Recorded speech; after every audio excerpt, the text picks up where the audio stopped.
Hello student, আশা করি তোমরা সকলেই খুব ভালো আছো। তো আজকে তোমাদের মাদ্রাসা বোর্ডের ফিজিক্যাল সায়েন্সের সাজেশন নিয়ে চলে আসলাম। যে কোশ্চেনগুলো তোমাদের কিন্তু করতেই হবে। যদি কোশ্চেনগুলো বাদ চলে যায় তাহলে কিন্তু অবশ্যই প্র্যাকটিস করবে। যে কোশ্চেনগুলো আলোচনা করব, তোমাদের মোট 4টি অধ্যায় আলোচনা করব আজকে। কোশ্চেন 1 নম্বর হচ্ছে পরিবেশের জন্য ভাবনা, 2 নম্বর গ্যাসের আচরণ, 3 নম্বর রাসায়নিক গণনা, 4 নম্বর তাপের ঘটনাসমূহ। এই 4টি অধ্যায় আমি আলোচনা করব। যে কোশ্চেনগুলো আলোচনা করব খুবই গুরুত্বপূর্ণ, এগুলি লাস্ট মিনিট সাজেশন নিয়ে আলোচনা করছি। তো অবশ্যই কিন্তু প্র্যাকটিস করবে। তো আমি যেহেতু সময় পাচ্ছি না, সেক্ষেত্রে আমি কোশ্চেনগুলো বলবো, তোমরা কিন্তু খাতায় নোট করবে, ঠিক আছে? আমি নোট করার সময় পাইনি, তো সেক্ষেত্রে আমি বলে দিচ্ছি, তোমরা কিন্তু খাতায় নোট করে নেবে এবং পড়া স্টার্ট করবে, ঠিক আছে? যেহেতু সময় খুবই কম হাতে, তো যদি কোশ্চেনগুলো কোনো কারণে না হয়ে থাকে এখান থেকে, তাহলে অবশ্যই প্র্যাকটিস করবে। আর যদি হয়ে থাকে প্র্যাকটিস, তাহলে তো খুব ভালো। তো যে কোশ্চেনগুলো আলোচনা করছি এখান থেকে কিন্তু তোমরা কমন পাবি। এর বাইরেও আসতে পারে, এটা বলা যাবে না যে এর বাইরে আসবে না, কিন্তু যে কোশ্চেনগুলো আলোচনা করছি মোস্ট ইম্পর্টেন্ট এবং খুবই গুরুত্বপূর্ণ, এগুলি বাদ দেওয়ার মতো একদমই না, তোমাকে পড়তেই হবে। এই কোশ্চেনগুলো কিন্তু আমি আমার স্টুডেন্টদেরও করাচ্ছি, এই কয়েকদিন ধরেই আমি এই প্রশ্নগুলো ওদের করাচ্ছি। তো তোমরাও খুব ভালো করে প্র্যাকটিস করবে। আর নেক্সট অধ্যায়গুলো আমি পরবর্তী ভিডিওতে খুব তাড়াতাড়ি আলোচনা করার চেষ্টা করব। তো 1 নম্বর অধ্যায় পরিবেশের জন্য ভাবনা। এই অধ্যায় থেকে যে প্রশ্নগুলি তোমরা এই কয়েকটা দিন খুব গুরুত্বপূর্ণ দিয়ে পড়বে, ঠিক আছে? যেগুলো বলছি সবগুলো কিন্তু করবে, ঠিক আছে? বাদ দেবে না কিন্তু। 1 নম্বর তোমরা করবে বিষ্ণ উষ্ণায়ন কি, খুব খুব ইম্পর্টেন্ট, অবশ্যই করবে। মিথেন হাইড্রেট কি, নেক্সট স্থিতিশীল উন্নয়ন কি। এই তিনটার মধ্যে একটি কোশ্চেন আসার সম্ভাবনা প্রবল। বিষ্ণ উষ্ণায়ন কি, মিথেন হাইড্রেট কি, স্থিতিশীল উন্নয়ন কি, এই তিনটা অবশ্যই অবশ্যই করবে, কোনো কারণেই কিন্তু বাদ দেওয়া যাবে না এই তিনটা কোশ্চেন, ঠিক আছে? যদি না হয়ে থাকে অবশ্যই অবশ্যই প্র্যাকটিস করো। এই যে কোশ্চেনগুলো আলোচনা করছি এগুলো কিন্তু যে কোনো মানের আসতে পারে, 2, 3 যে কোনো মানের আসতে পারে, ঠিক আছে? একারও আসতে পারে। তো অবশ্যই কিন্তু প্র্যাকটিস করবে। টু দ্য পয়েন্টে আনসার করতে হয় তোমাদের ভৌত বিজ্ঞানের, ঠিক আছে? তো ভৌত বিজ্ঞানে খুব ইজিলি তোমরা নম্বর তুলতে পারবে, যেহেতু ভৌত বিজ্ঞানে খুব অল্প লিখলেই কিন্তু, সঠিকভাবে লিখলেই কিন্তু তোমরা নম্বর পেয়ে যাবে, ফুল নম্বর। তো খুব ভালো করে পড়ো। এগুলো কয়েকদিন তোমরা যদি প্র্যাকটিস করো তাতেই হয়ে যাবে, ঠিক আছে? বেশি সময় লাগবে না তোমাদের, কারণ ফিজিক্যাল সায়েন্সে টু দ্য পয়েন্টে আনসার করতে হয়, সেক্ষেত্রে তোমাদের কিন্তু কোনো সমস্যা হবে না, একটু বুঝে করলেই হয়ে যাবে। নেক্সট করবে অপ্রচলিত শক্তির উৎস বলতে কি বোঝো। নেক্সট জীবাশ্ম জ্বালানি সংরক্ষণের দুটি প্রয়োজনীয়তা লেখো। নেক্সট গ্রিন হাউস গ্যাস নির্গমন হ্রাসে দুটি ব্যবস্থা উল্লেখ করো। গ্রিন হাউস গ্যাস নির্গমন হ্রাসে দুটি ব্যবস্থা উল্লেখ করো। নেক্সট গ্রিন হাউস এফেক্ট কি। নেক্সট পরিবেশের ওপর বিষ্ণ উষ্ণায়নের দুটি প্রভাব উল্লেখ করো। পরিবেশের ওপর বিষ্ণ উষ্ণায়নের দুটি প্রভাব উল্লেখ করো। খুব ভালো করে কিন্তু নোট করে নাও কোশ্চেনগুলো, দরকার পড়লে আমি দুবার করে কিন্তু বলছি, ঠিক আছে? খুব ভালো করে শুনবে এবং কোশ্চেনগুলো নোট করবে এবং খুব ভালো করে কিন্তু বাড়িতে প্র্যাকটিস করবে। এখান থেকে কিন্তু তোমরা কমন পাবেই, এটা কিন্তু শিওর, ঠিক আছে? নেক্সট সৌরশক্তি ব্যবহারের দুটি সুবিধা ও দুটি অসুবিধা উল্লেখ করো বা লেখো। সৌরশক্তি ব্যবহারের দুটি সুবিধা ও দুটি অসুবিধা উল্লেখ করো। নেক্সট বিষ্ণ উষ্ণায়ন নিয়ন্ত্রণের দুটি উপায় লেখো। বিষ্ণ উষ্ণায়ন নিয়ন্ত্রণের দুটি উপায় লেখো। নেক্সট সিএফসি কি, এর ব্যবহার লেখো। দেখো এখানে কিন্তু সিএফসি এর সম্পূর্ণ নামও আসতে পারে, ঠিক আছে? ফুল ফর্ম, তো এটাও কিন্তু করে নেবে। সিএফসি এর ফুল ফর্ম হচ্ছে ক্লোরোফ্লোরোকার্বন। নেক্সট মানব স্বাস্থ্য ও পরিবেশের ওপর ওজোন স্তর ক্ষয়ের দুটি ক্ষতিকারক প্রভাব লেখো। মানব স্বাস্থ্য ও পরিবেশের ওপর ওজোন স্তর ক্ষয়ের দুটি ক্ষতিকারক প্রভাব লেখো। নেক্সট বায়ুমণ্ডলের সর্বোচ্চ ও সর্বনিম্ন স্তর দুটির নাম লেখো। বায়ুমণ্ডলের সর্বোচ্চ ও সর্বনিম্ন স্তর দুটির নাম লেখো। তো এই 13টা কোশ্চেন কিন্তু পরিবেশের জন্য ভাবনা, এই অধ্যায় থেকে কিন্তু অবশ্যই প্র্যাকটিস করবে। এর সাথে তোমরা দেখে যাবে ওজোন স্তরে ওজনের বিয়োজনে NO এর ভূমিকা কী। ওজোন স্তরে ওজনের বিয়োজনে NO এর ভূমিকা কী।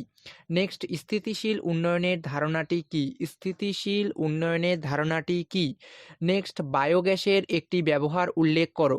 নেক্সট জ্বালানির তাপন মূল্য বা ক্যালোরি মূল্য কাকে বলে। নেক্সট স্থিতিশীল উন্নয়নের প্রয়োজনীয়তা লেখো। স্থিতিশীল উন্নয়নের প্রয়োজনীয়তা লেখো। নেক্সট বায়োমাস কী। বায়োমাস কী। নেক্সট বায়োগ্যাস কী। নেক্সট পুনর্নবীকরণযোগ্য শক্তি কী। পুনর্নবীকরণযোগ্য শক্তি কী। নেক্সট বায়োফুয়েল কী। নেক্সট ভূতাপীয় শক্তি ব্যবহারের দুটি সুবিধা ও দুটি অসুবিধা লেখো। ভূতাপীয় শক্তি ব্যবহারের দুটি সুবিধা ও দুটি অসুবিধা লেখো। নেক্সট জোয়ার ভাটা শক্তি ব্যবহারের দুটি সুবিধা ও দুটি অসুবিধা লেখো। জোয়ার ভাটা শক্তি ব্যবহারের দুটি সুবিধা ও দুটি অসুবিধা লেখো। নেক্সট বায়োফুয়েলের দুটি ব্যবহার লেখো। নেক্সট মিথেন হাইড্রেটের দুটি ব্যবহার লেখো। নেক্সট জীবাশ্ম জ্বালানি ব্যবহারের দুটি ক্ষতিকারক প্রভাব লেখো। নেক্সট সৌরকোষের দুটি ব্যবহার লেখো। নেক্সট বায়োমাস শক্তির ব্যবহারের দুটি সুবিধা ও দুটি অসুবিধা লেখো। বায়োমাস শক্তি ব্যবহারের দুটি সুবিধা ও অসুবিধা লেখো। নেক্সট বায়ুমণ্ডলের স্তরগুলির মধ্যে কোনটিতে চাপ সব থেকে বেশি, কারণ সহ লেখো। বায়ুমণ্ডলের স্তরগুলির মধ্যে কোনটিতে চাপ সব থেকে বেশি, কারণ সহ লেখো। তো এই 31টি কোশ্চেন কিন্তু অবশ্যই করবে পরিবেশের জন্য ভাবনা অধ্যায় থেকে। সবার আগে কিন্তু বিষ্ণ স্নান কি, মিথেন হাইড্রেট কি এবং স্থিতিশীল উন্নয়ন কি, এই 3টা কোশ্চেন অবশ্যই করবে, কোনো মতেই বাদ দেবে না। চলে যাব নেক্সট অধ্যায়, গ্যাসের আচরণ। ঠিক আছে, গ্যাসের আচরণ থেকে যে প্রশ্নগুলি করবে খুব ভালো করে মন দিয়ে শোনো এবং দরকার পড়লে খাতা কলম নিয়ে বসো এবং নোট করে নাও। এই অধ্যায় থেকে কিন্তু আমি যে কোশ্চেনগুলো আলোচনা করছি এগুলো 1, 2, 3 যে কোনো মানের আসতে পারে, খুব ইম্পর্টেন্ট। এগুলো কোশ্চেন কিন্তু বাদ দেওয়া যাবে না, অবশ্যই কিন্তু প্র্যাকটিস করবে যদি প্র্যাকটিস না করে থাকো। 1 নম্বর কোশ্চেন, প্র্যাকটিস করবে চার্লসের সূত্র থেকে কিভাবে পরম শূন্য উতার ধারণা পাওয়া যায় ব্যাখ্যা করো। খুব ইম্পর্টেন্ট। চার্লসের সূত্র থেকে কিভাবে পরম শূন্য উষ্ণতার ধারণা পাওয়া যায় ব্যাখ্যা করো। নেক্সট, চার্লসের সূত্রটি বিবৃত করো ও সূত্রটিকে গাণিতিক রূপে প্রকাশ করো। চার্লসের সূত্রটিকে বিবৃত করো ও সূত্রটিকে গাণিতিক রূপে প্রকাশ করো, খুব ইম্পর্টেন্ট। নেক্সট, অ্যাভোগাড্রোর প্রকল্পটি বিবৃত করো। অ্যাভোগাড্রোর প্রকল্পটি বিবৃত করো, খুব ইম্পর্টেন্ট। নেক্সট, চার্লসের সূত্র থেকে পরম শূন্য তাপমাত্রার সংজ্ঞা প্রতিষ্ঠা করো। চার্লসের সূত্র থেকে পরম শূন্য তাপমাত্রার সংজ্ঞা প্রতিষ্ঠা করো। নেক্সট, অ্যাভোগাড্রোর সূত্রটি বিবৃত করো, খুব ইম্পর্টেন্ট, অবশ্যই দেখবে। নেক্সট, অ্যাভোগাড্রোর সংখ্যা কাকে বলে, এর মান কত, খুব ইম্পর্টেন্ট, কোনো মতেই বাদ দেবে না এই কোশ্চেনটা। অ্যাভোগাড্রোর সংখ্যা কাকে বলে, এর মান কত। অ্যাভোগাড্রোর সংখ্যা কাকে বলে, এর মান কত, খুবই ইম্পর্টেন্ট, বাদ দেবে না এই কোশ্চেনটা, সকলেই প্র্যাকটিস করবে। নেক্সট, আদর্শ গ্যাস সমীকরণটি লেখো এবং প্রতিটি চিহ্ন উল্লেখ করো, খুবই ইম্পর্টেন্ট। অথবা আসতে পারে আদর্শ গ্যাস সমীকরণটি লেখো এবং এই সমীকরণে ব্যবহৃত বিভিন্ন প্রতীকগুলির অর্থ উল্লেখ করো। ঠিক আছে, খুব ইম্পর্টেন্ট, এই কোশ্চেনটা অবশ্যই প্র্যাকটিস করবে। আদর্শ গ্যাস সমীকরণটি লেখো এবং প্রতিটি চিহ্ন উল্লেখ করো। অথবা আসতে পারে আদর্শ গ্যাস সমীকরণটি লেখো এবং এই সমীকরণে ব্যবহৃত বিভিন্ন প্রতীকগুলির অর্থ উল্লেখ করো। নেক্সট করবে বাস্তব গ্যাসগুলি আদর্শ গ্যাসের সমীকরণ মেনে না চলার প্রধান দুটি কারণ লেখো। বাস্তব গ্যাসগুলি আদর্শ গ্যাসের সমীকরণ মেনে না চলার প্রধান দুটি কারণ লেখো। নেক্সট করবে বয়েলের সূত্র, চার্লসের সূত্র ও অ্যাভোগাড্রোর সূত্রের উপর ভিত্তি করে আদর্শ গ্যাস সমীকরণটি প্রতিষ্ঠা করো। বয়েলের সূত্র, চার্লসের সূত্র ও অ্যাভোগাড্রোর সূত্রের ওপর ভিত্তি করে আদর্শ গ্যাস সমীকরণটি প্রতিষ্ঠা করো। নেক্সট করবে বয়েলের সূত্র ও চার্লসের সূত্রের সমন্বিত রূপটি সমীকরণ আকারে প্রকাশ করো এবং সমীকরণে ব্যবহৃত চিহ্নগুলি কি নির্দেশ করে। আসতে পারে বয়েলের সূত্র থেকে চার্লসের সূত্রের সমন্বিত রূপটি বিবৃত করো। নেক্সট করবে অ্যাভোগাড্রো সূত্রের দুটি অনুসিদ্ধান্তের উল্লেখ করো। অ্যাভোগাড্রো সূত্রের দুটি অনুসিদ্ধান্তের উল্লেখ করো। নেক্সট করবে পরম শূন্য উষ্ণতা কাকে বলে। নেক্সট, আদর্শ গ্যাস কাকে বলে। নেক্সট, প্রমাণ চাপ কি। নেক্সট, বাস্তব গ্যাস কি। অবশ্যই এই কটা কোশ্চেন কিন্তু করবে। নেক্সট করবে গ্যাসের ব্যাপন ধর্ম কি ও ব্যাপন কেন হয় লেখো। গ্যাসের ব্যাপন ধর্ম কি ও ব্যাপন কেন হয় লেখো। অবশ্যই কিন্তু এই 16টা কোশ্চেন সবার আগে প্র্যাকটিস করবে। তারপর তোমরা দেখে রাখবে 17 নম্বর কোশ্চেন, বাস্তব গ্যাসের আদর্শ গ্যাসের আচরণের থেকে বিচ্যুতির দুটি কারণ উল্লেখ করো। বাস্তব গ্যাসের আদর্শ গ্যাসের আচরণের থেকে বিচ্যুতির দুটি কারণ উল্লেখ করো। নেক্সট, গ্যাসের অণুর গতির ওপর উষ্ণতা হ্রাস ও বৃদ্ধির প্রভাব কি। গ্যাসের অণুর ওপর উষ্ণতা হ্রাস ও বৃদ্ধির প্রভাব কি। নেক্সট, আরকে সর্বজনীন গ্যাস ধ্রুবক বলে কেন। আরকে সর্বজনীন গ্যাস ধ্রুবক বলে কেন। নেক্সট, পরম শূন্য তাপমাত্রাকে পরম বলার কারণ কি।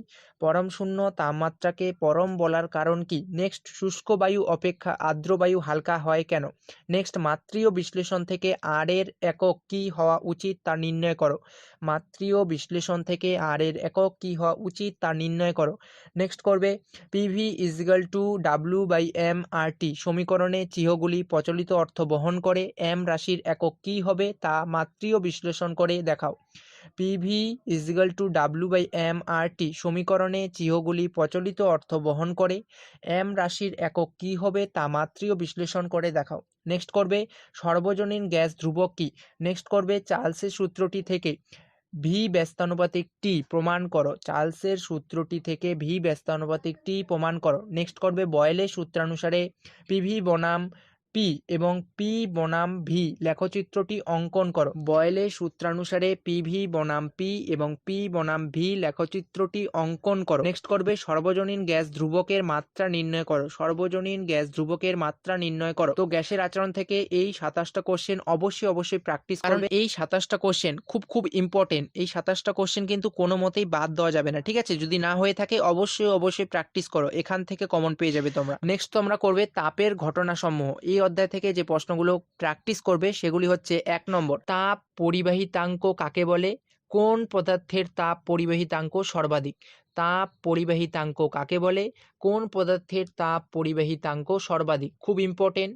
নেক্সট খুবই ইম্পর্টেন্ট, গ্যাসের আয়তন প্রসারণ গুণাঙ্কের সংজ্ঞা ও এর সিজিএস এসআই একক লেখো। গ্যাসের আয়তন প্রসারণ গুণাঙ্কের সংজ্ঞা দাও এবং এর সিজিএস ও এসআই একক লেখো। নেক্সট করবে খুবই ইম্পর্টেন্ট, কঠিনের দৈর্ঘ্য প্রসারণ গুণাঙ্ক কাকে বলে এবং সিজিএস ও এসআই পদ্ধতিতে এর একক কী? কঠিনের দৈর্ঘ্য প্রসারণ গুণাঙ্ক কাকে বলে এবং সিজিএস ও এসআই পদ্ধতিতে এর একক কী? নেক্সট করবে খুবই ইম্পর্টেন্ট, কঠিনের ক্ষেত্র প্রসারণ গুণাঙ্ক কাকে বলে? কঠিনের ক্ষেত্র প্রসারণ গুণাঙ্ক কাকে বলে? এর সিজিএস এবং এসআই একক লেখো। নেক্সট করবে তরলের প্রকৃত প্রসারণ গুণাঙ্কের সংজ্ঞা দাও ও সিজিএস ও এসআই পদ্ধতিতে এর একক কী? তরলের প্রকৃত প্রসারণ গুণাঙ্কের সংজ্ঞা দাও, সিজিএস ও এসআই পদ্ধতিতে এর একক কী? অবশ্যই প্র্যাকটিস করবে। নেক্সট করবে তাপ পরিবাহিতা কাকে বলে? এর সিজিএস এবং এসআই একক কী? তাপ পরিবাহিতা কাকে বলে? এর সিজিএস এবং এসআই একক কী? নেক্সট তাপ পরিবহন ও তড়িৎ পরিবহনের মধ্যে দুটি সাদৃশ্যের উল্লেখ। উচ্চ তাপ পরিবাহিতা বিশিষ্ট একটি ধাতুর নাম লেখো। তাপ পরিবহন ও তড়িৎ পরিবহনের মধ্যে দুটি সাদৃশ্যের উল্লেখ করো। উচ্চ তাপ পরিবাহিতা বিশিষ্ট একটি ধাতুর নাম লেখো। নেক্সট করবে কঠিন পদার্থের মধ্যে দিয়ে তাপের পরিবহন কোন তিনটি বিষয়ের উপর নির্ভর করে? লেখো। কঠিন পদার্থের মধ্যে দিয়ে তাপের পরিবহন কোন তিনটি বিষয়ের উপর নির্ভর করে? লেখো। নেক্সট করবে কঠিনের আয়তন প্রসারণ গুণাঙ্কের সংজ্ঞা দাও এবং এর গাণিতিক রূপটি লেখো। এর সাথে করবে সিজিএস ও এসআই পদ্ধতিতে এর একক। ঠিক আছে, অবশ্যই কিন্তু প্র্যাকটিস করবে। নেক্সট করবে দৈনন্দিন জীবনের অভিজ্ঞতা থেকে কঠিন তরল ও গ্যাসের পদার্থের তাপীয় প্রসারণের একটি করে উদাহরণ দাও। দৈনন্দিন জীবনের অভিজ্ঞতা থেকে কঠিন তরল ও গ্যাসীয় পদার্থের তাপীয় প্রসারণের একটি করে উদাহরণ দাও। তাপের ঘটনাসমূহ অধ্যায় থেকে এই 10টি কোশ্চেন প্র্যাকটিস করলে এখান থেকে তোমরা একটি 3 নম্বরের প্রশ্ন কিন্তু কমন পেয়ে যাবে। আর তোমাদের একটি প্রশ্ন আসবে 3 নম্বরে তাপীয় ঘটনাসমূহ এই অধ্যায়টি থেকে। তো এই 10টি কোশ্চেন প্র্যাকটিস করো, তোমরা কমন এখান থেকেই পেয়ে যাবে। নেক্সট যে কোশ্চেনগুলো প্র্যাকটিস করবে রাসায়নিক গণনা অধ্যায় থেকে, এখান থেকে কিন্তু তোমাদের একটি ম্যাথ আসবে 3 নম্বরের জন্য। যদি কোশ্চেন আসে তাহলে আমি কোশ্চেনগুলো আলোচনা করছি, 6টি কোশ্চেন আলোচনা করবো, এই 6টি তোমরা দেখে রাখবে। 1 নম্বর হচ্ছে ভর ও শক্তির নিত্যতা সূত্রটি লেখো, অথবা আসতে পারে ভরের নিত্যতা সূত্রটি লেখো, অথবা আসতে পারে শক্তির নিত্যতা সূত্রটি লেখো। নেক্সট করবে রাসায়নিক গণনা ও রাসায়নিক সমীকরণ কি? উদাহরণ দাও। নেক্সট করবে গ্যাসের বাষ্প ঘনত্ব কাকে বলে? নেক্সট করবে গ্যাসের আণবিক ভর ও বাষ্প ঘনত্বের মধ্যে সম্পর্ক প্রতিষ্ঠা করো। নেক্সট করবে গ্যাসের গ্রাম আণবিক আয়তন কাকে বলে?